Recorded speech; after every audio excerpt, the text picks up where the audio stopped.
الحمد للہ وکفى والصلاة والسلام علی عباده الذین اصطفى خصوصا علی افضلهم وخاتم النبیین محمد الامین وعلی آلہ وصحبہ اجمعین اما بعد فاعوذ باللہ من الشیطان الرجیم بسم اللہ الرحمن الرحیم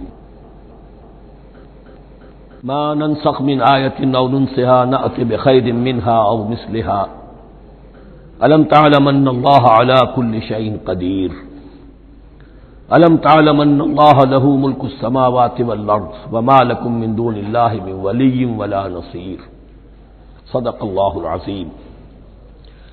ان آیات مبارکہ کا ترجمہ اگرچہ ہم کر چکے ہیں، لیکن اس کا جو اصل مفہوم ہے اور اس کا پس منظر ہے اس کو سمجھنا ضروری ہے۔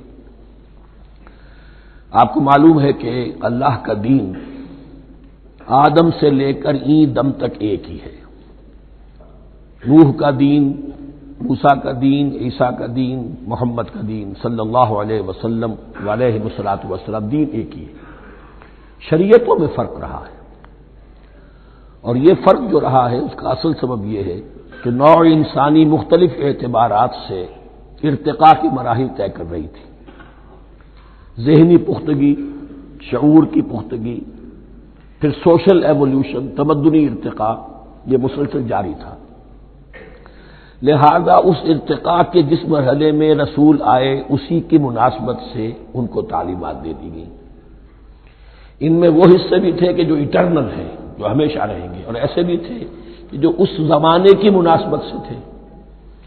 اب جب اگلا رسول آئے گا تو ظاہر بات ہے کہ ان میں سے کچھ چیزوں میں تغیر و تبدل ہو جائے گا، کچھ چیزیں نئی آ جائیں گی، کچھ پرانی ساقط ہو جائیں گی۔ یہ پرانی چیزوں کا ساقط ہونا یہ کہلاتا ہے ناسخ ہونا، ناسخ و منسوخ کا مسئلہ، کہ وہ حکم منسوخ ہو گیا اور اس کی جگہ پر کوئی اور حکم آ گیا ہے۔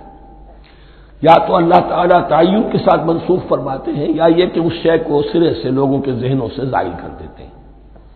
اعتراض یہ کر رہے تھے یہودی کہ اگر تو یہ دین وہی ہے جو موسیٰ کا تھا تو ظاہر بات ہے کہ پھر شریعت پوری وہی ہونی چاہیے۔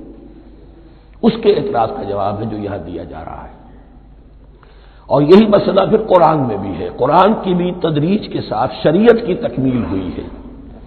جیسا کہ میں نے پہلے عرض کیا تھا، شریعت کا بلو پرنٹ آپ کو سورہ بقرہ میں مل جائے گا آگے چل کر، لیکن شریعت کی تکمیل ہوئی ہے سورہ مائدہ میں۔ یہ جو تقریباً 5-6 سال کا وقفہ ہے، اس میں کچھ احکام شروع میں دیے گئے، پھر ان میں رد و بدل کر کے، اور پھر آخر میں الیوم اکملت لکم دینکم واتممت علیکم نعمتی ورضیت لکم الاسلام دینا۔ تو یہ ناسخ و منسوخ کا مسئلہ صرف سابقہ شریعتوں اور شریعت محمدی میں نہیں ہے صلی اللہ علیہ وسلم، بلکہ خود شریعت محمدی میں بھی زمانی اعتبار سے ارتقا ہوا ہے کہ پہلے شراب کے بارے میں حکم دیا گیا کہ اس کی مضرت زیادہ ہے، گناہ کا پہلو زیادہ ہے، کچھ فائدے بھی ہیں بس۔ اس کے بعد آیا اگر شراب کے نشے میں ہو تو نماز مت پڑھو، نماز کے قریب مت جاؤ۔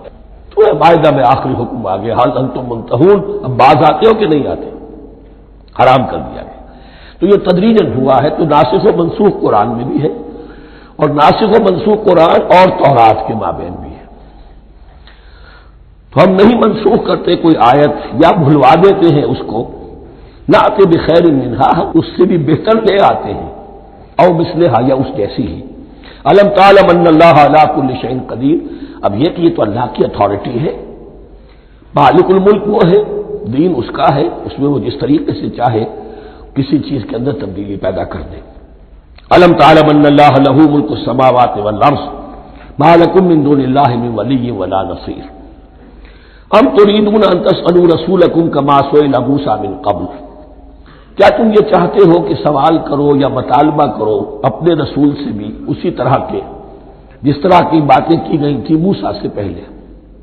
مثلا ہم دیکھ چکے ہیں کہ ان سے کہا گیا کہ ہم نہیں مانیں گے جب تک کہ اللہ کو دیکھ نہ لے عیاناً، یا اسی طرح کے اور مطالبے جو حضرت موسیٰ علیہ السلام سے کیے جاتے تھے۔ یہاں مسلمانوں کو سکھایا جا رہا ہے کہ اس روش سے باز آؤ، ایسی بات تمہارے اندر پیدا نہیں ہونی چاہیے۔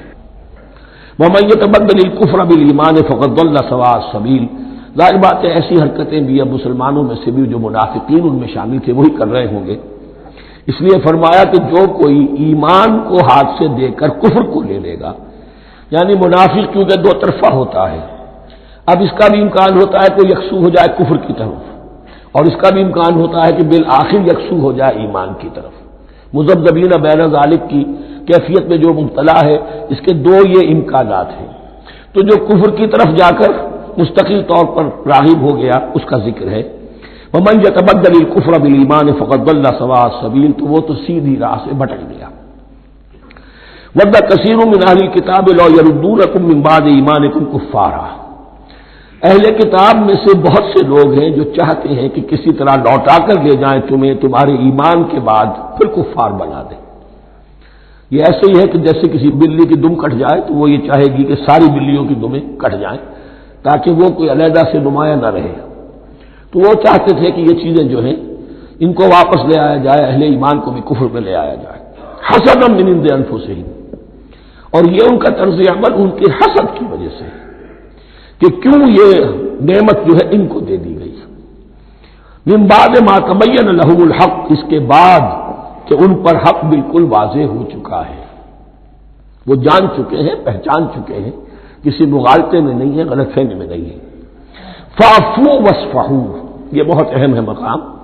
تو اے مسلمانوں تم معاف کرتے رہو اور صرف نظر سے کام لو۔ اس کا اصل مطلب کیا ہے؟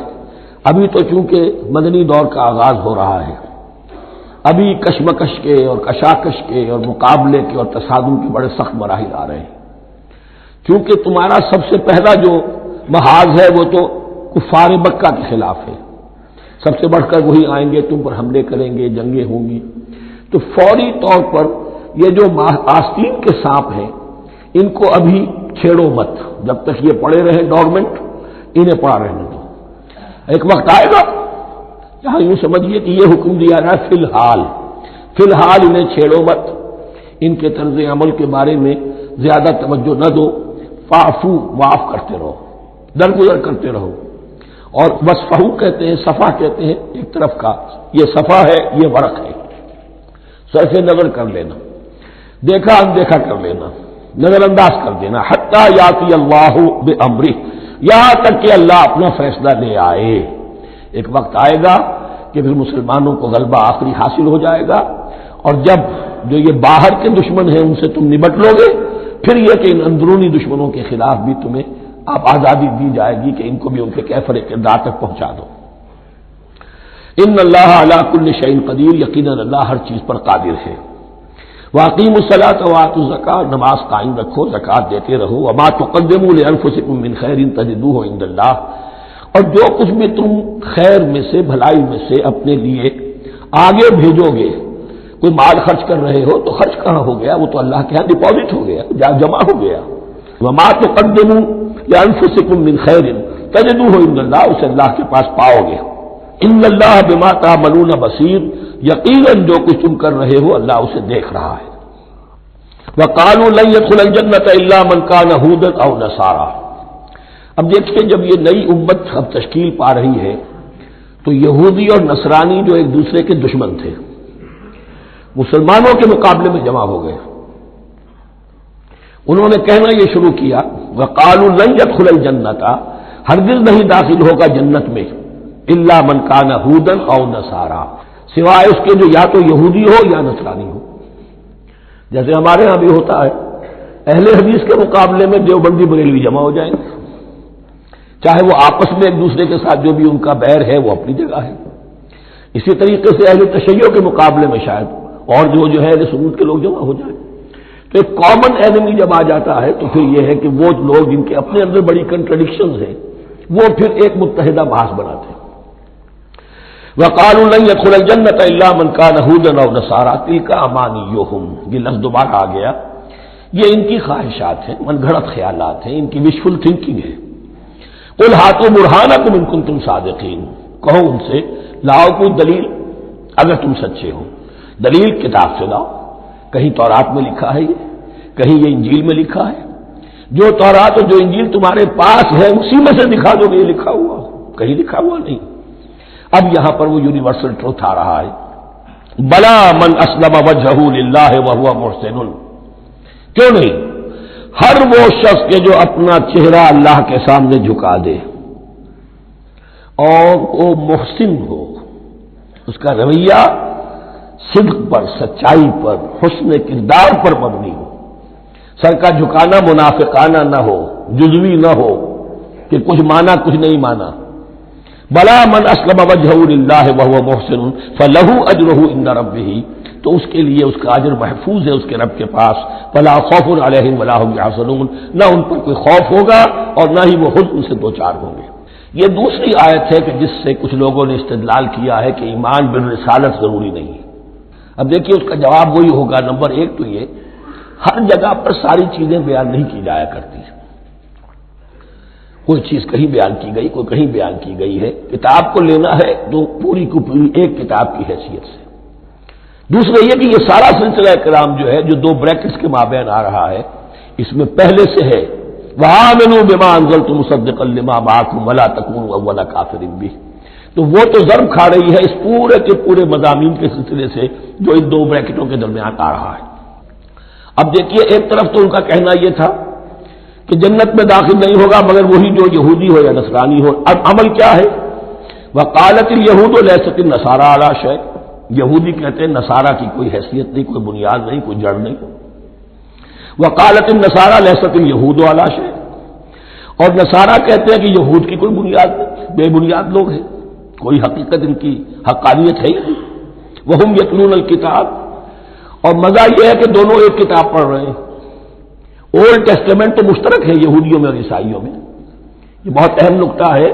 اور جدید عیسائیت میں جو ایک بہت بڑی طاقت ابھر رہی ہے امریکہ میں، وہ ہے کہ جو عیسائیت کو جیوڈائز کر رہی ہے، کیونکہ رومن کیتھولک مذہب جو تھا اس نے تو چونکہ گویا کہ سارا رشتہ توڑ لیا تھا بائبل سے، سارا اختیار پوپ کے ہاتھ میں آ گیا تھا، لیکن پروٹیسٹنٹس نے پھر بائبل کو قبول کیا۔ اب اس کی منطقی انتہا یہ کہ اولڈ ٹیسٹمنٹ کے اوپر بھی اب ان کی توجہ ہو رہی ہے کہ آخر یہ بھی تو ہم مانتے ہیں کہ ہماری کتاب ہے اور اس میں جو کچھ لکھا ہے اس کو نظر انداز کیسے کر سکتے ہیں۔ تو حال ہی میں ہم نے جو ایک سیمینار کیا تھا امریکہ میں، جس میں ایک یہودی عالم بھی آئے تھے، ایک عیسائی بھی آئے تھے، اور مسلمانوں کی طرف سے بھی ہمارے ایک ساتھی بلال کوشل نے بات کی تھی، تو وہاں ایک یہودی عالم نے کہا کہ اس وقت اسرائیل کو سب سے بڑی سپورٹ جو مل رہی ہے وہ ان عیسائیوں سے مل رہی ہے امریکہ میں سے، کہ جو اس وقت ایونجلسٹ کہلاتے ہیں وہاں پر، اور جو ایک بڑا فرقہ بن کر ابھر رہے ہیں۔ بہرحال یہ ان کا طرز عمل ہے۔ وہم یتلون الکتاب، اور وہ دونوں کے دونوں کتاب کے پڑھنے والے ہیں۔ کذالک قال الذین لا یعلمون مثل قولہم، اسی طرح کہا تھا ان لوگوں نے کہ جو کچھ بھی نہیں جانتے، انہی کی سی بات کہی تھی، یعنی یہ اشارہ ہے مشرکین مکہ کی طرف۔ فاللہ یحکم بینہم یوم القیامۃ فیما کانوا فیہ یختلفون، تو اللہ تعالیٰ فیصلہ کر دے گا ان کے مابین قیامت کے دن ان تمام باتوں کا جن میں کہ یہ اختلاف کر رہے تھے۔ ومن اظلم ممن منع مساجد اللہ ان یذکر فیہا اسمہ وسعی فی خرابہا۔ اب دیکھیے یہاں جو بخیہ یہ آیات آ رہی ہیں، تو اگرچہ خطاب تو ہے وہ بریکٹس کے مابین، خطاب میں بنی اسرائیل، لیکن اب یہاں کچھ ریفرنسز اہل مکہ کی طرف شروع ہو گئے ہیں، اور اس کے بعد سے حضرت ابراہیم کا تذکرہ آئے گا، پھر تحویل قبلہ کا ذکر آئے گا۔ تحویل قبلہ میں ظاہر بات ہے کہ وہ قبلہ جو ہے وہ مشرکین مکہ کے قبضے میں تھا اس وقت، اس حوالے سے ریلیونٹ کچھ مضامین جو ہیں اس کی تمہید باندھی جا رہی ہے۔ یہ ساری تمہید ہے جو آگے آنے والا مضمون ہے تحویل قبلہ، جو علامت تھی اس بات کی کہ اب وہ سابقہ امت مسلمہ معزول کر دی گئی اور نئی امت محمد صلی اللہ علیہ وسلم اس مقام پر نصب کر دی گئی، انسٹال کر دی گئی۔ اس کے حوالے سے جو مسئلے اٹھیں گے، اسی لیے قال الذین لا یعلمون مثل قولہم، میں نے عرض کیا کہ یہ مشرکین مکہ کی طرف اشارہ ہے۔ ومن اظلم ممن منع مساجد اللہ یذکر فیہا اسمہ، اس سے بڑھ کر ظالم کون ہوگا جو اللہ تعالی کی مسجدوں سے لوگوں کو روکے کہ وہ اس میں اس کا نام لے سکے۔ چونکہ مشرکین مکہ نے مسلمانوں کو محروم کر دیا تھا حرم سے، اب وہاں جانے کی ان کو اجازت نہیں تھی۔ سن 6 میں حضور گئے بھی ہیں، تب بھی یہ کہ صلح حدیبیہ ہو گئی، واپس آنا پڑا، عمرہ کرنے کی اجازت نہیں ملی، سن 7 میں پھر ہوا ہے۔ تو یہ 7 برس بہت شاہ گزرے ہیں، محمد الرسول اللہ صلی اللہ علیہ وسلم اور اہل ایمان پر۔ اب یہاں ذکر ہو رہا ہے ان کا، قریش کا۔ وَمَنْ أَظْلَمُ مِمَّنْ مَنَعَ مَسَاجِدَ اللَّهِ أَن يُذْكَرَ فِيهَا اسْمُهُ وَسَعَىٰ فِي خَرَابِهَا، اور وہ اس کی تخریب میں لگے ہوئے ہیں۔ یہ خراب تخریب سے اسی سے بنا ہے۔ یہ تخریب دو طرح کی ہوتی ہے، ایک ظاہری تخریب ہوتی ہے، کسی مسجد کو گرا دینا، اور ایک ظاہری نہیں باطنی معنوی وہ ہوتی ہے۔ وہ جو تخریب ہے وہ یہ ہے کہ توحید کی بجائے اسے شرک کا اڈا بنا دیا ہے۔ وہ تو دنیا کے بت قدوں میں پہلا وہ گھر خدا کا، ہم اس کے پاسباں ہیں، وہ پاسباں ہمارا، 360 بت رکھ دیے گئے اس گھر میں لا کر، جو ابراہیم نے تعبیر کیا تھا توحید خالص کے لیے۔ وَسَعَىٰ فِي خَرَابِهَا، یہ لفظ ذرا نوٹ کر لیجئے، یہ ایک حدیث میں بھی آیا ہے، بڑی دلدوز حدیث ہے، اور میں چاہتا ہوں کہ آپ اسے ذہن میں رکھیں۔ حضور نے فرمایا یوشک ان یاتی علی الناس زمان، اندیشہ ہے کہ لوگوں پر یعنی میری امت پر ایک زمانہ ایسا بھی آ جائے گا، اب گنتے جائیے، لا یبقى من الاسلام الا اسمہ، اسلام میں سے اس کے نام کے سوا کچھ نہیں بچے گا، ولا یبقى من القرآن الا رسمہ، قرآن میں سے اس کے رسم الخط، الفاظ اور حروف کے سوا کچھ نہیں بچے گا، اسی کی اللہ تعالی نے ضمانت دی ہے، یہ محفوظ رہے گا رسم عثمانی۔ مساجدہم عامرۃ، ان کی مسجدیں آباد تو بہت ہوں گی، وہی خراب من الہدی، ہدایت سے خالی ہو جائیں گے، یہ خراب کے لفظ سے، ہی خراب من الہدی، وعلماؤہم شر الناس تحت عظیم السماء، اور ان کے علماء آسمان کی چھت کے نیچے کی بدترین انسان ہیں، من عندہم تخرج الفتنۃ وفیہم تعود، فتنہ انہی کے اندر سے برآمد ہوگا، انہی میں گھس جائے گا، یعنی ان کا کام فتنہ انگیزی، مخالفت، جنگ و جدال، بھڑکانا، اپنے اپنے فرقے کے لوگوں کے جذبات کو بھڑکاتے رہنا اور مسلمانوں کے اندر اختلافات کو ہوا دینا، یہی ان کا کام رہ جائے گا۔ آج جن کو ہم علماء کہتے ہیں ان کی عظیم اکثریت اس کیفیت سے دوچار ہو چکی ہے۔ جب مذہب اور دین پیشہ بن جائے تو کوئی خیر اس میں باقی نہیں رہتا، یہ دین اور مذہب پیشہ نہیں تھا، اسلام میں کوئی پیشوائیت نہیں، اسلام میں کوئی پاپائیت نہیں، اسلام میں کوئی برہمنزم نہیں، اسلام تو ایک کھلا، ہر شخص کتاب اللہ پڑھے، ہر شخص عربی سیکھے، ہر شخص کو امامت کے قابل ہونا چاہیے، ہر شخص اپنی بچی کا نکاح خود پڑھائے، ہر شخص اپنے والد کا جنازہ خود پڑھے، یہ جو ہم نے پیشہ بنا دیا ہے اور پھر انہیں پیسے دیتے، ظاہر بات ہے کہ پھر اس پیشے کے اندر تو پیشے میں عیب نہیں، رکھیے نہ فرحاد کو نام، پھر تو پیشہ میں تو جو کچھ پیشہ ورانہ چشمکیں ہوتی ہیں اور جو خباثتیں ہوتی ہیں وہ آتی ہیں۔ لیکن ساتھ ہی یہ بات واضح رہے کہ علماء حق سے دنیا خالی نہیں ہوگی، علماء حق بھی ہیں، لیکن کسی کے ماتھے پر لکھا ہوا نہیں ہوتا کہ یہ علماء حقانی میں سے اور یہ علماء سوء میں سے ہے۔ باقی یہ صحیح بات ہے کہ اکثریت ادھر جا چکی ہے، ورنہ امت کا بیڑا غرق نہ ہوتا، سیدھی بات، یہ بیڑا غرق ہوا ہے تو آخر کوئی سبب ہے۔ اولئک ما کان لہم ان یدخلوها الا خائفین، ایسے لوگوں کو تو سوائے اس کے ان کا کوئی مقام نہیں ہے کہ انہیں داخل ہونے کی بھی اجازت نہیں ہونی چاہیے اس میں، یعنی اللہ کی مسجدوں میں، مگر خوف زدہ ہو کر، ڈر کر۔ لہم فی الدنیا خزی، ان کے لیے دنیا میں بھی رسوائی اور ذلت ہے، وَلَهُمْ فِي الْآخِرَةِ عَذَابٌ عَظِيمٌ، اور آخرت میں ان کے لیے عذاب عظیم ہے۔ وَلِلَّهِ الْمَشْرِقُ وَالْمَغْرِبُ، اب دیکھیے تمہید ہو رہی ہے تحویل قبلہ کے لیے۔ اب ظاہر بات ہے کہ بڑی حساس جو ہے وہ ایک کیفیت تھی یہ، تو یروشلم کے ساتھ جن کو دلچسپی تھی اور ان کے دلوں میں اس کی عقیدت تھی، مکہ مکرمہ اور بیت اللہ کے ساتھ جن کو دلچسپی تھی اور ان کے دلوں میں اس کی عقیدت تھی، تو اس حوالے سے یہ قبلہ بدلنا، 2 دفعہ بدلا ہے قبلہ، پہلے آ کے مدینے میں حضور نے یروشلم کی طرف 16 مہینے نماز پڑھی اور پھر تحویل قبلہ ہوا، تو اب اس میں کئی امتحان ہو گئے، وہ آگے آ جائے گا، لیکن اس کی تمہید باندھی جا رہی ہے۔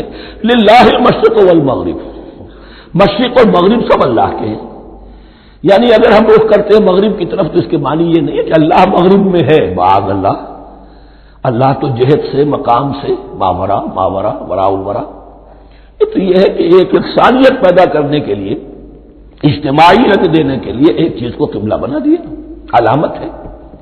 غالب نے ٹھیک کہا ہے، قبلے کو اہل نظر قبلہ نما کہتے ہیں۔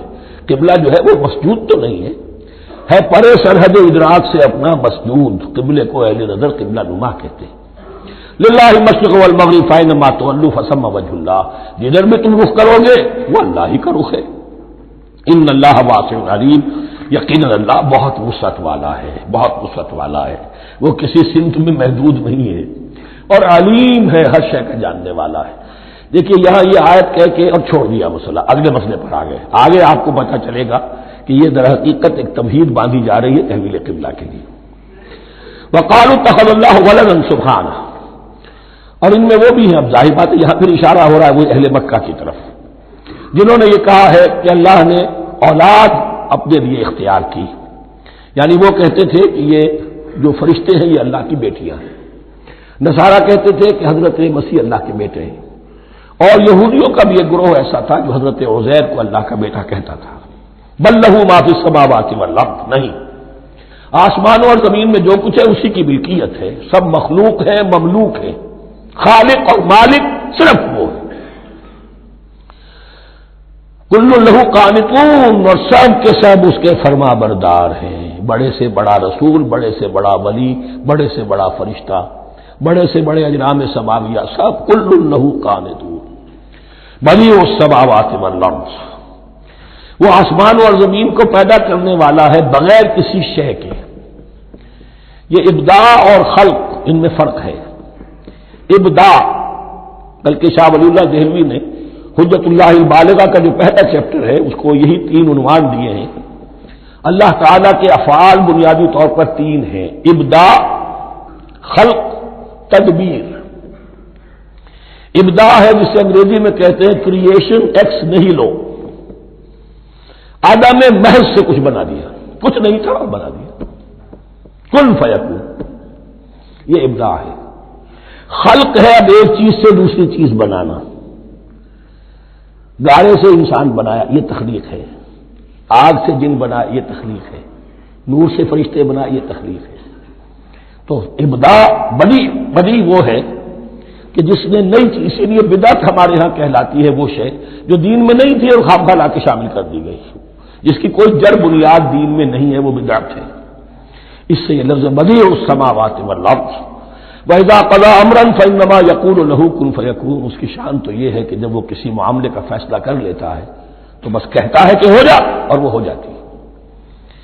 وَقَالَ الَّذِينَ لَا يَعْلَمُونَ لَوْلَا يُكَلِّمُنَا اللَّهُ وَتَأْتِينَا آیَةٌ، اور کہا ان لوگوں نے جو علم نہیں رکھتے، یہاں پھر وہی مشرکین مکہ کی طرف روح سخن ہے، کیوں نہیں بات کرتا ہم سے اللہ، اور کیوں نہیں کوئی لے آتا ہمارے پاس کوئی نشانی۔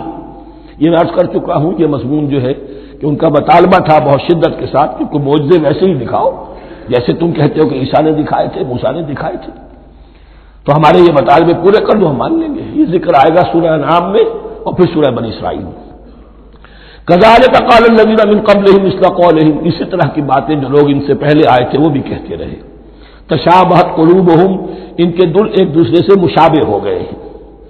قد بینا الآیات لقوم یوقنون، اور ہم نے تو اپنی آیات کو واضح کر دیا ہے ان لوگوں کے لیے جو یقین کرنا چاہیں۔ انا ارسلناک بالحق بشیرا ونذیرا، اے نبی ہم نے آپ کو بھیجا ہے حق کے ساتھ بشیر اور نذیر بنا کر۔ بنیادی حیثیت آپ کی یہ ہے کہ آپ اہل حق کو بشارت دیں، فراح و ریحان و جنت النعیم، فسلام لک من اصحاب الیمین، یہ بشارت دیجیے۔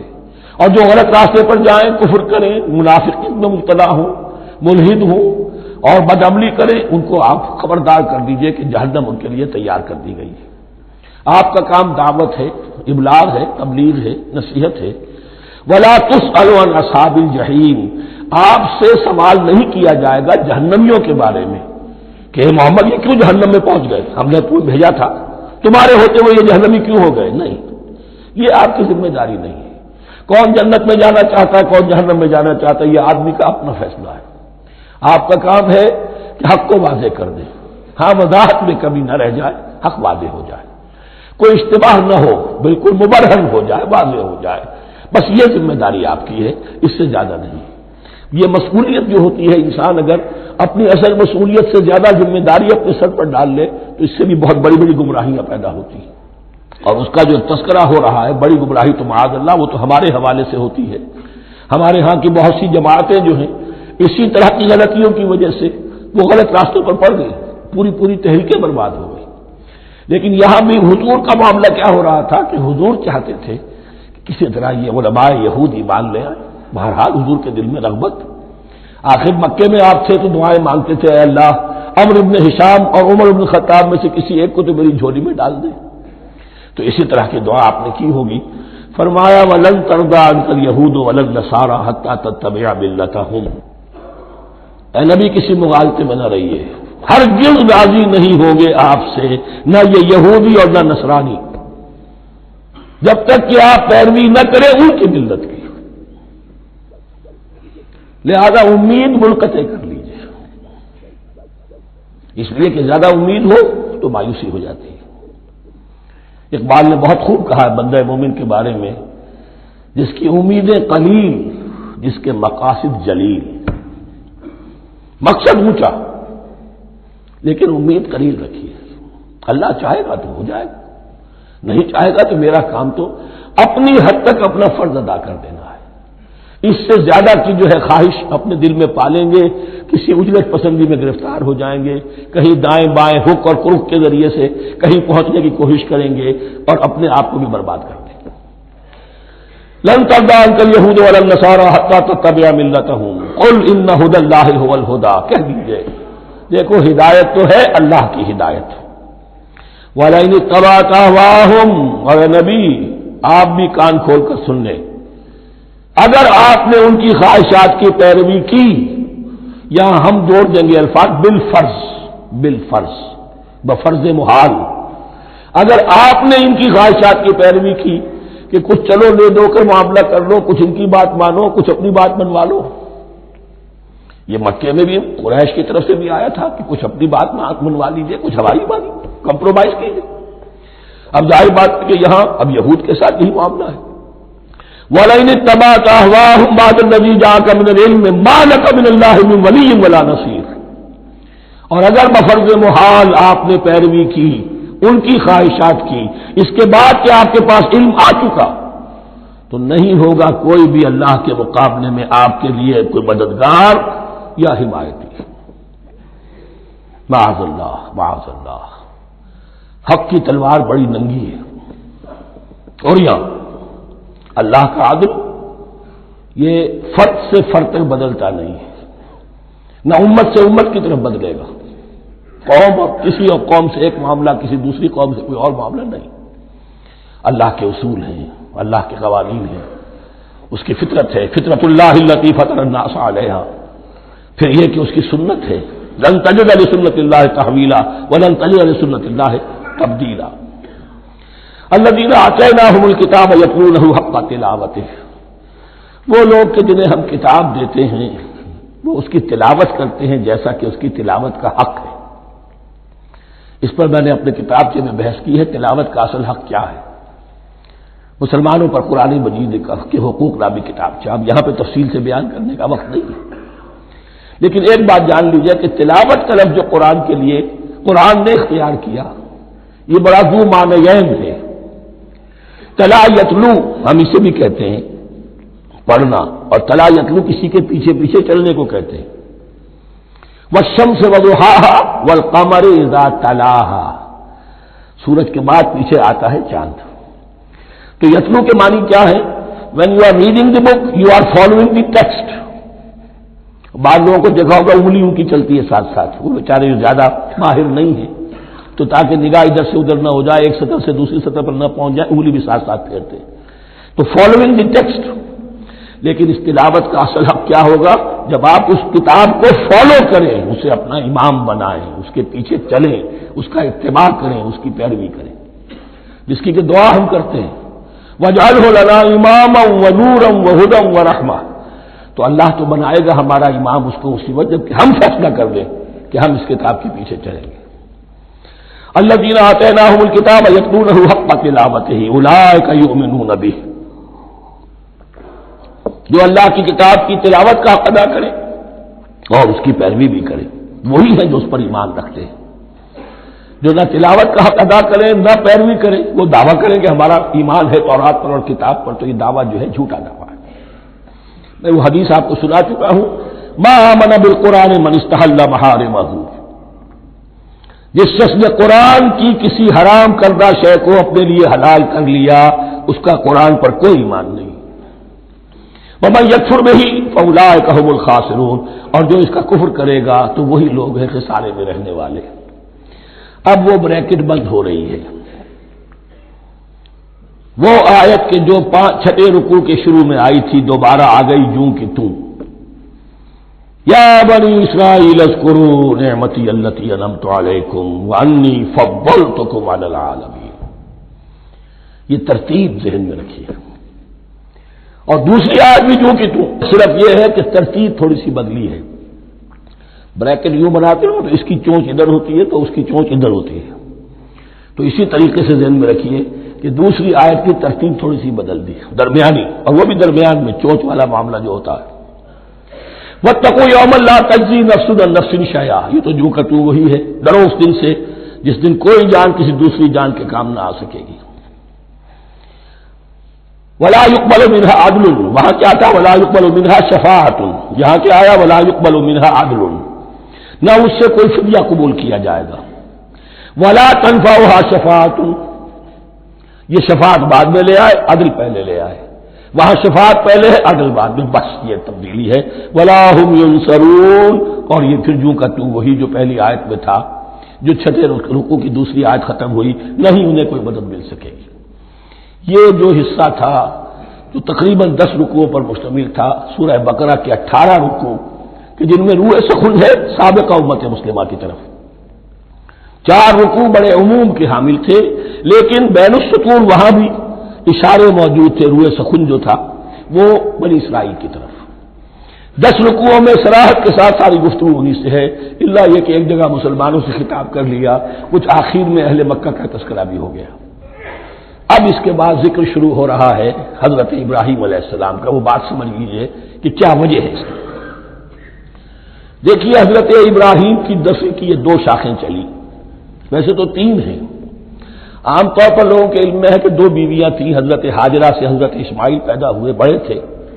حضرت سارہ سے حضرت اسحاق، ان کے بیٹے یعقوب، یعقوب کے 12 بیٹے بنی اسرائیل.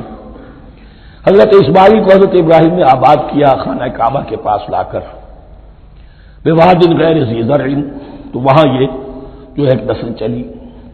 لیکن نبوت جو ہے حضرت ابراہیم کے بعد حضرت اسماعیل کو تو ملی، اس کے بعد مسلسل یوں سمجھیے کہ تقریباً 3000 کا فصل ہے سالوں کا کہ کوئی نبوت اس شاخ میں نہیں آئی.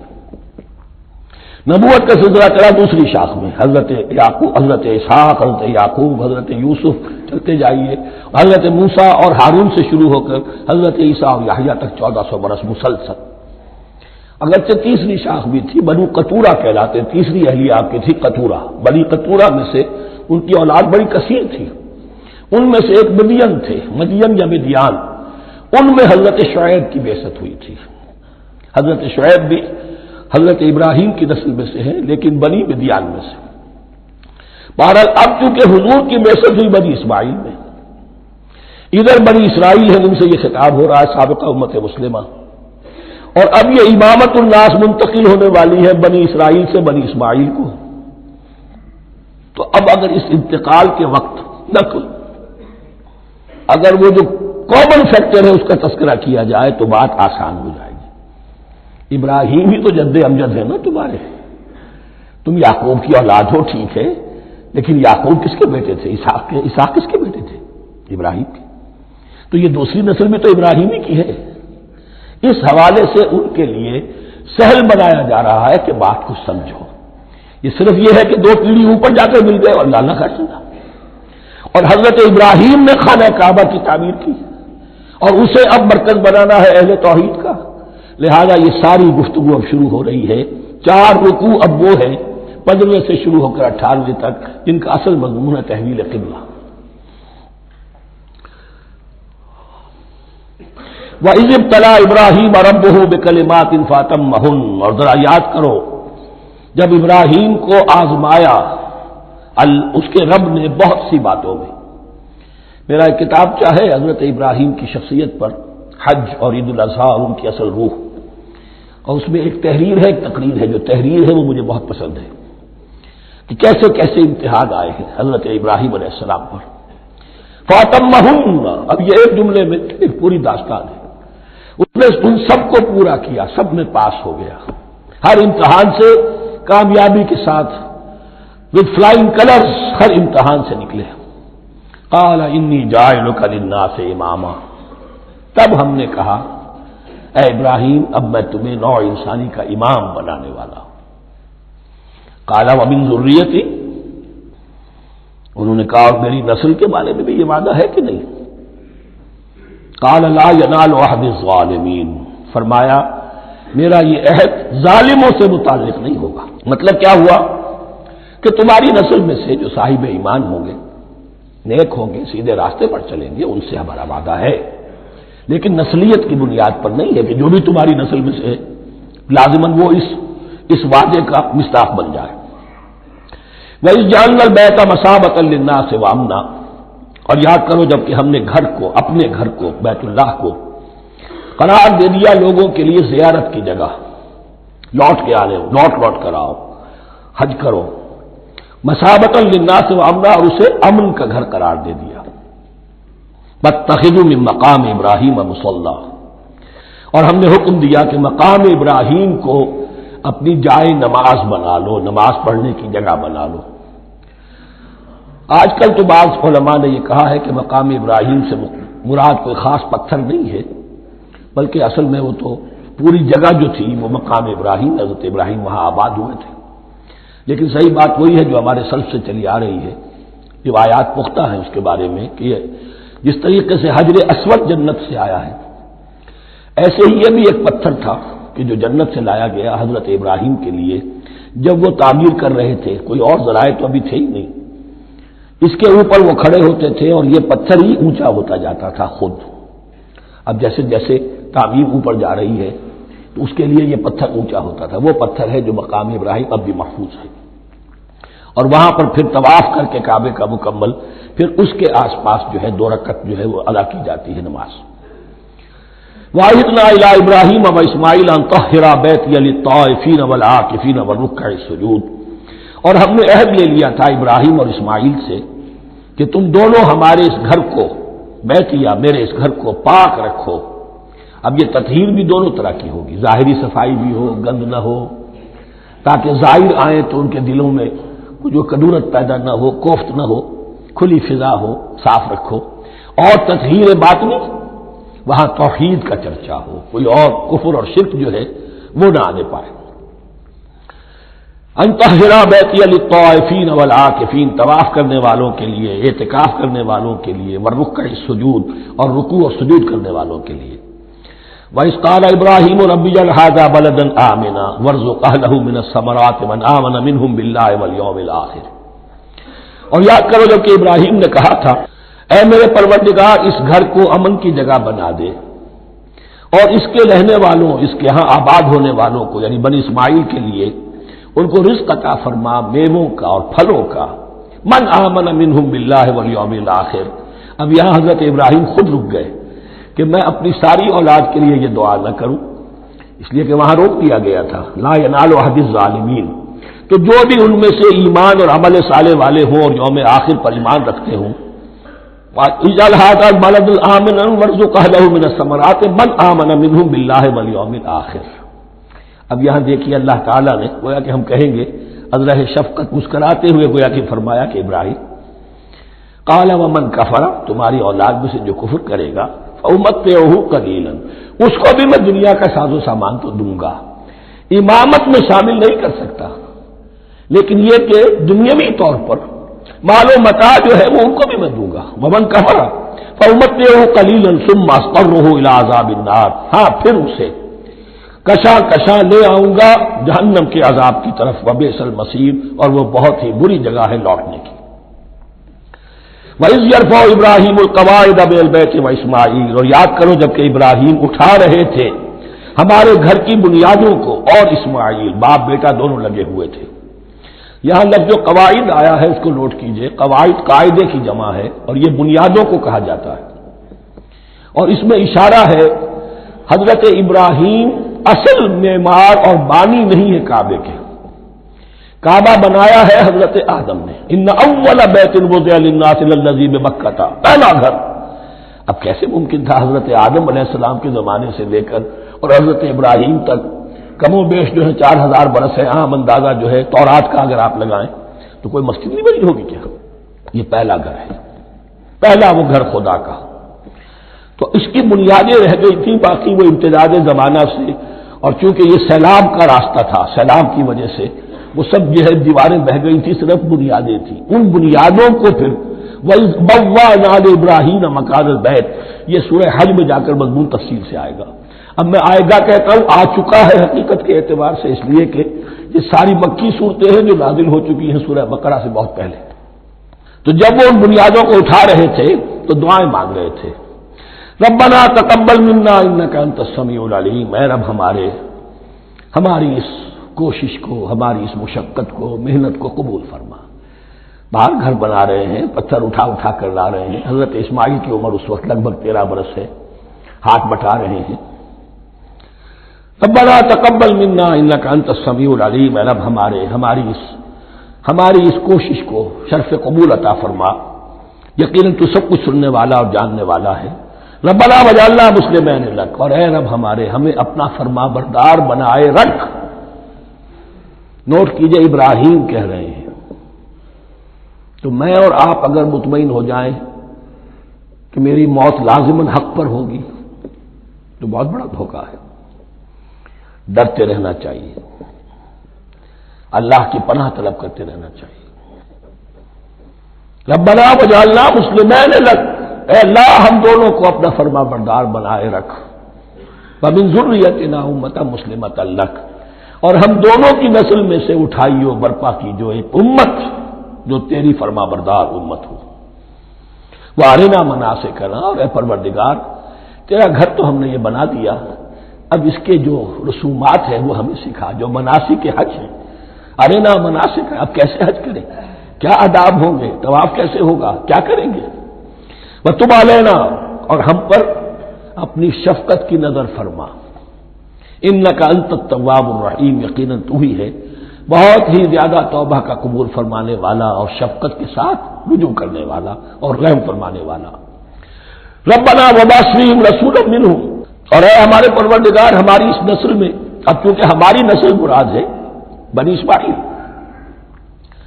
اسرائیل اسماعیل کی نسل میں سے تو نہیں ہے نا، یہاں دونوں کی نسل سے مراد ہے تو وہ بنی اسماعیل. ہماری اس نسل میں اٹھائی ہو ایک رسول انہی میں سے، باہر کا نہ ہو، کوئی مغایرت کا اجنبیت کا پردہ حائل نہ ہو. وہ کیا کرے، یتلو علیہم آیاتک، تیری آیات ان کو پڑھ کر سنائے. وَيُعَلِّمُهُمُ الْكِتَابَ وَالْحِکْمَةَ، اور صرف سنائے نہیں، تعلیم دے انہیں کتاب اور حکمت کی. صرف سنا دینا تو بہت آسان کام ہے، سکھانا، تعلیم دینا، دلوں میں بٹھانا. اور حکمت، وَيُزَكِّيهِمْ، اور ان کو پاک کرے، ان کا تزکیہ کرے، ان کے دلوں میں تیری محبت اور آخرت کی طلب کے سوا کوئی طلب باقی نہ رہنے دے. انک انت العزیز الحکیم، یقیناً پروردگار تو ہی ہے زبردست اور کمال حکمت والا. وَمَن يَرْغَبُ عَن مِّلَّةِ إِبْرَاهِيمَ إِلَّا مَن سَفِهَ نَفْسَهُ، اور ایسا شخص کون سا ہوگا جو ابراہیم کے طریقے سے منہ موڑے. یہ رغبت کا لفظ عربی زبان میں دونوں طرف جاتا ہے. رغبہ الا، کسی شے کی طرف رغبت ہونا، محبت ہونا، میلان ہونا، اور رغبہ عن، کسی شے سے متنفر ہونا، کسی شے سے ابا کرنا، اس کو چھوڑ دینا. وَمَن يَرْغَبُ عَن مِّلَّةِ إِبْرَاهِيمَ إِلَّا مَن سَفِهَ نَفْسَهُ، سوائے اس کے جس نے اپنے آپ کو حماقت ہی میں مبتلا کرنے کا فیصلہ کر لیا ہو. اور کون ہوگا جو ابراہیم کے طریقے سے منہ موڑے. وَلَقَدِ اصْطَفَيْنَاهُ فِي الدُّنْيَا، اور ہم نے تو اسے دنیا میں بھی پسند کر لیا تھا، چن لیا تھا. وَإِنَّهُ فِي الْآخِرَةِ لَمِنَ الصَّالِحِينَ، اور یقیناً آخرت میں بھی وہ ہمارے صالح بندوں میں سے ہوں گے. اذ قال له ربه اسلم قال اسلمت لرب العالمین، جب کہا اس سے اس کے پروردگار نے کہ مانو میرا حکم، اس نے کہا پروردگار قبول ہے تیرا ہو، یہاں تک کہ ذبح کرو بیٹے کو، حاضر۔ یہ آخری امتحان تھا، آخری 100 برس کی عمر میں، 87 برس کی عمر میں دعائیں مانگ مانگ کر بیٹا لیا تھا اسماعیل۔ حضرت سارہ کے ہاں کوئی اولاد نہیں ہوئی تھی، اب وہ 13 برس کا تھا، بازو بن گیا تھا اور اس وقت ذبح کرنے کا حکم ملا۔ جب بھی کہا ہم نے مانو ہمارا حکم، قال اسلمت لرب العالمین، اللہ تعالی ہمیں بھی توفیق دے کہ اس کی پیروی کریں۔ ووصى بها ابراہیم وبنیہ ویعقوب، اور اسی کی وصیت کی تھی ابراہیم نے بھی اپنے بیٹوں کو اور یعقوب نے بھی۔ یا بنی، وہ کیا کی نصیحت ہے میرے بیٹو، ان اللہ اصطفیٰ لکم الدین، دیکھو اللہ نے تمہارے لیے دین کو پسند فرما لیا ہے۔ کون سا دین؟ فلا تموتن الا وانتم مسلمون، اور دیکھنا موت نہ آنے پائے مگر فرما برداری کی حالت میں۔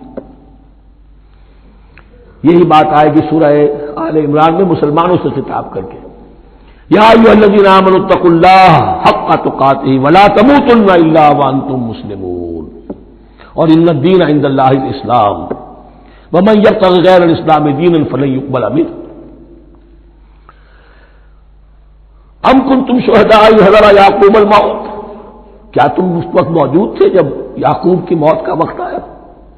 جب آدم کی یعقوب پر موت، یہ لفظی ترجمہ ہوگا، اذ حضر یعقوب الموت اذ قال لبنیہ ما تعبدون من بعدی، حضرت یعقوب نے اپنے سارے بیٹوں کو جمع کیا، 12 کے 12، اور مصر میں پہنچ چکے تھے یہ حضرت یوسف علیہ السلام کے ذریعے سے، جو سورہ یوسف میں ساری کہانی آئے گی، وہاں انتقال ہوا۔ تو انہوں نے اپنے بیٹوں کو جمع کیا، اس قال لبنیہ ما تعبدون من بعدی، میرے بعد تم کس کی پوجا کرو گے، کس کی پرستش کرو گے؟ یہ بات نہیں تھی کہ انہیں معلوم نہیں تھا، لیکن یہ کہ ایک میثاق، قول و قرار اور پختہ کرنے کے لیے۔ قالوا نعبد الہک و الہ آبائک ابراہیم و اسماعیل و اسحاق، کہا کہ ہم پوجیں گے، بندگی کریں گے، پرستش کریں گے آپ کے معبود کی اور آپ کے آبا ابراہیم، اسماعیل اور اسحاق کے معبود کی، اور یہ کوئی مختلف معبود نہیں ہے، الہ واحد، وہ تو ایک ہی الہ ہے۔ وَنَحْنُ لَهُ مُسْلِمُونَ، ہم اس کے لیے اس کے سامنے سر جھکاتے ہیں، اسی کی فرما برداری کا اقرار کرتے ہیں۔ تِلْكَ أُمَّةٌ قَدْ خَلَتْ، یہ آیت 2 مرتبہ آئے گی اسی رکوع میں۔ یہ ایک گروہ تھا انسانوں کا جو گزر گیا، ابراہیم، اسماعیل، اسحاق، یعقوب، ان کی اولاد، قد خلت، وہ گزر گئے۔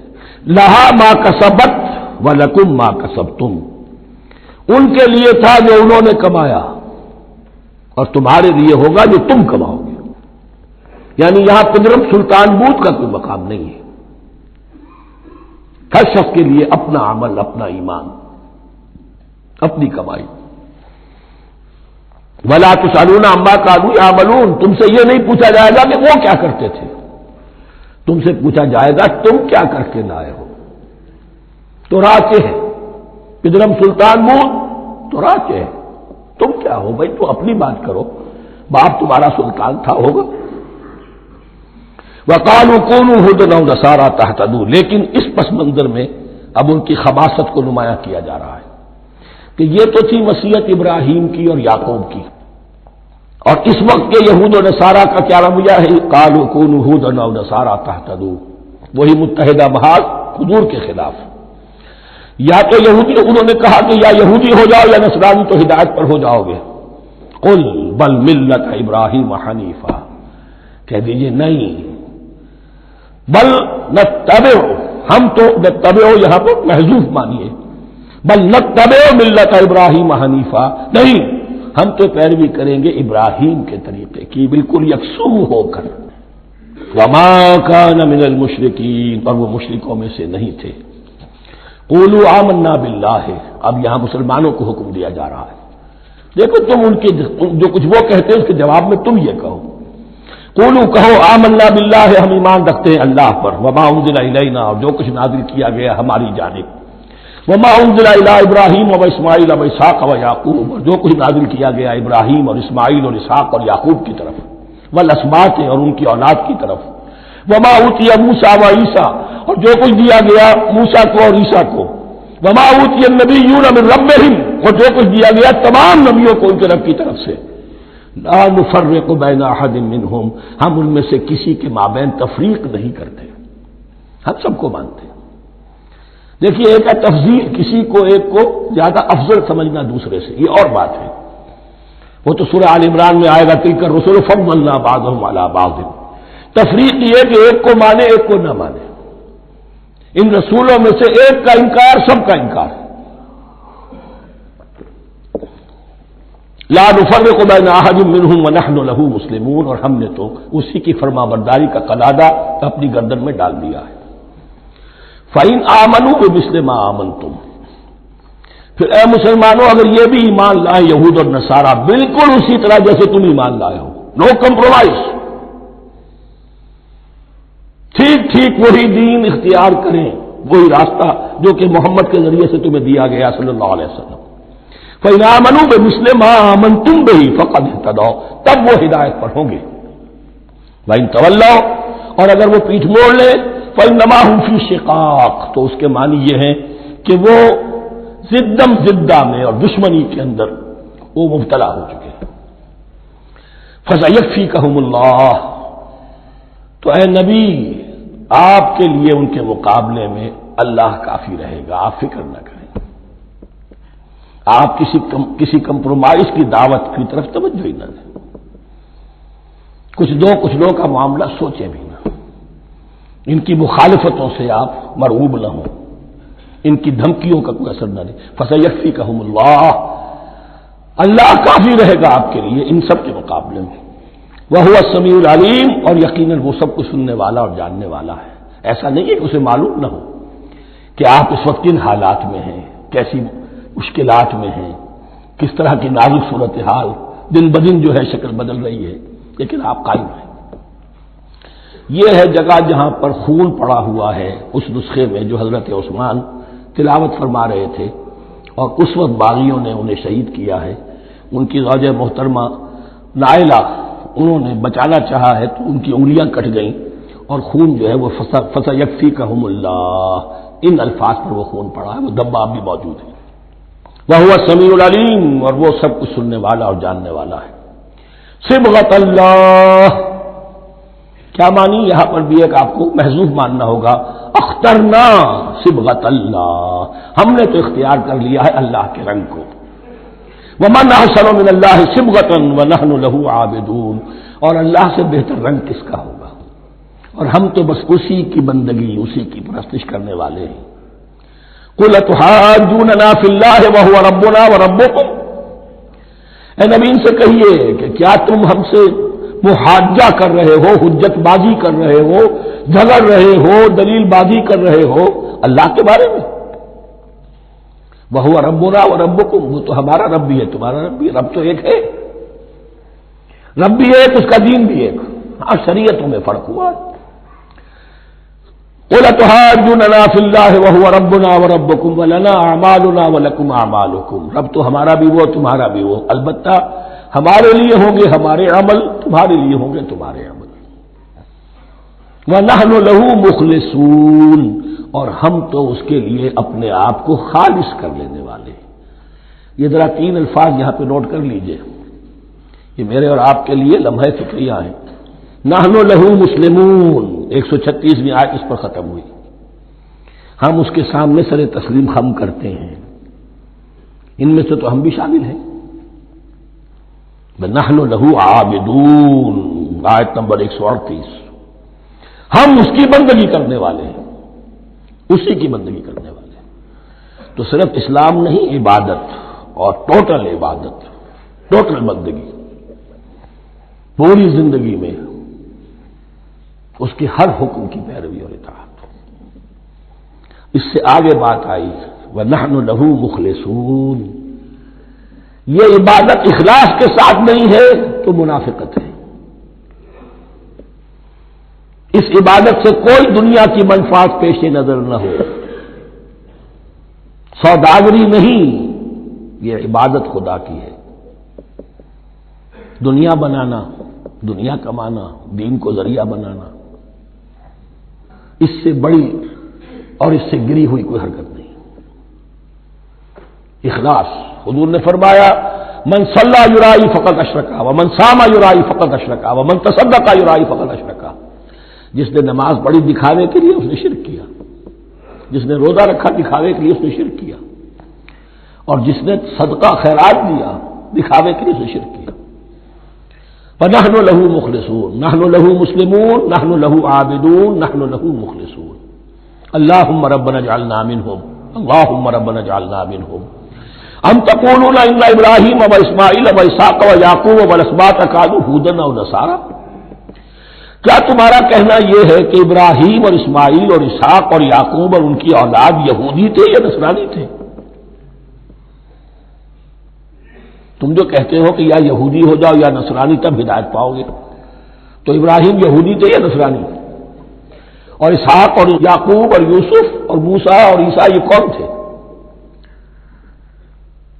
یہی بات آج مسلمانوں کو سوچنی چاہیے۔ محمد الرسول اللہ اور ان کے اصحاب دیوبندی تھے یا بریلوی تھے یا اہل حدیث تھے یا شیعہ تھے یا سنی تھے؟ ان تقسیموں سے اوپر ہونے کی ضرورت ہے۔ اللہ کے ساتھ اخلاص کا تقاضا یہ ہے، ٹھیک ہے ایک فقہی مسلک کے اعتبار سے ایک شخص کسی مسلک کی پیروی کر رہا ہے، لیکن اپنے آپ کو اس سے آئیڈینٹیفائی کرانا اور اس مسلک کو مقدم رکھنا دین پر، اور اس مسلک ہی کے لیے محنت اور مشقت اور بھاگ دوڑ تبلیغ ہو رہی ہے اسی کی، یہ چیز بالکل اس اصل حقیقت کے خلاف ہے کہ جو اللہ کے دین نے ہمیں سکھائی۔ ام تقولون ان ابراہیم واسماعیل واسحاق ویعقوب والاسباط كانوا هودا او نصارى قل انتم اعلم ام اللہ، کہیے ان سے کہ تم زیادہ جانتے ہو یا اللہ زیادہ جانتا ہے۔ من اظلم ممن كتم شهادة عنده من اللہ، کان کھول کر سن لو، اس سے بڑھ کر ظالم کون ہوگا جس نے اللہ کی ایک گواہی جو اس کے پاس تھی اسے چھپا لیا۔ تمہارے پاس گواہیاں ہیں، علماء یہود جانتے تھے یہ اللہ کے رسول ہیں جن کے ہم منتظر تھے، اس گواہی کو چھپائے بیٹھے۔ ومن اظلم ممن كتم شهادة عنده من اللہ وما اللہ بغافل عما تعملون، اور اللہ ہرگز غافل نہیں ہے کہ اس سے جو تم کر رہے ہو۔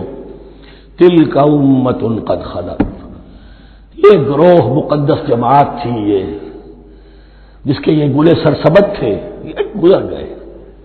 لہا ما کسبت ولکم ما کسبتم، جو کمائی انہوں نے کی، جو عمل انہوں نے کمائے وہ ان کے لیے، تمہارے لیے نہیں۔ تمہارے لیے وہ ہوگا جو تم کماؤ گے۔ ولا تسألون عما كانوا يعملون، اور تم سے ان کے عمل کے بارے میں نہیں پوچھا جائے گا کہ انہوں نے کیا کیا، تم سے سوال یہ ہوگا کہ تم نے کیا کیا۔ بارک اللہ لی ولکم فی القرآن العظیم ونفعنی وإیاکم بالآیات والذکر الحکیم۔